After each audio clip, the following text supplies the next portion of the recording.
President-elect Donald Trump continues to meet with former rivals. Yesterday, it was former presidential candidate and former Hewlett-Packard CEO Carly Fiorina, and cybersecurity was on the agenda. Watch.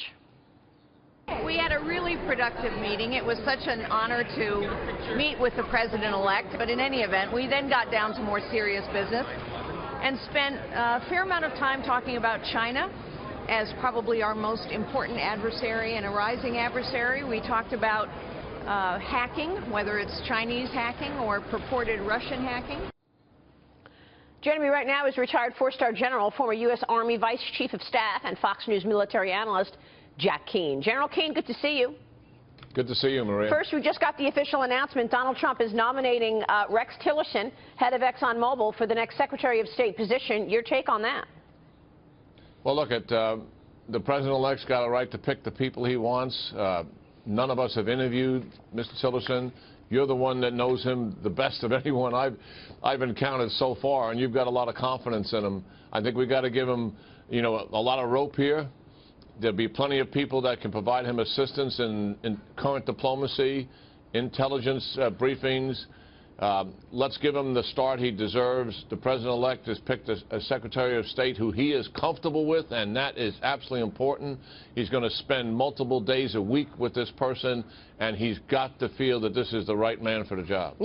Broadly speaking, General, what's your take on so many business people in government jobs? I mean, I know that he's got a lot of generals as well in important roles, but he's also got a lot of business people. And I guess, as much as I do think that Rex Tillerson is a very savvy and strategic choice, and have interviewed him many times, I know that, not every business person is going to be in alignment with the interests of America. I mean, you take a look at what we saw yesterday and the official announcement from Boeing that it just did a deal with Iran, right? A $17 billion deal to sell all of those jets to Iran.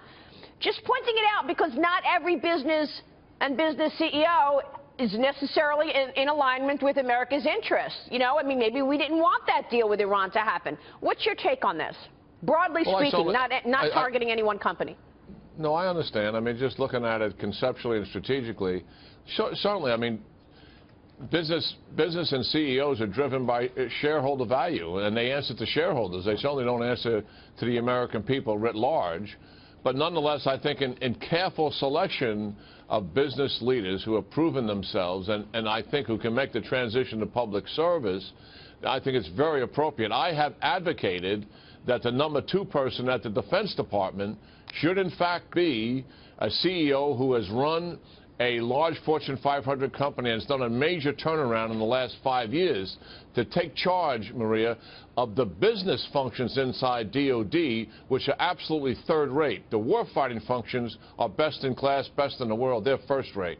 And we need, at times, in public service, running these large bureaucracies, people who have had expertise in running large organizations. After all, the general officers they've selected, they've all run multiple large organizations with incredible bureaucracies in them, normally with as many civilians in them as they have military. So Mr. Trump, I think, is attracted to some of these people who have that expertise, and I have no problem with it. Yeah, really interesting insight. That's great analysis, General. Let me move on to hacking and cybersecurity, General Keane. If Russia or China are behind the hacking, how big of a threat is this to national security? Listen, we've got to draw back and understand a major principle that's happening here. The reality is that Russia and China and the United States are in a major power competition, and it's likely to get worse. And as such, Russia and China want to disrupt and destroy the international order that's been in place post-World War II for 70 years because they fundamentally believe that it's not in their interest. So one of the means to achieve that end for China is using cyber espionage and cyber attack. And it has been exploding in terms of what they are doing.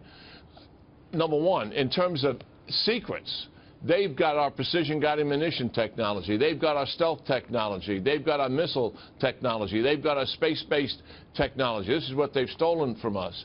They've got the entire personnel records of the federal government, to include mine, and I've been out of government service for some time.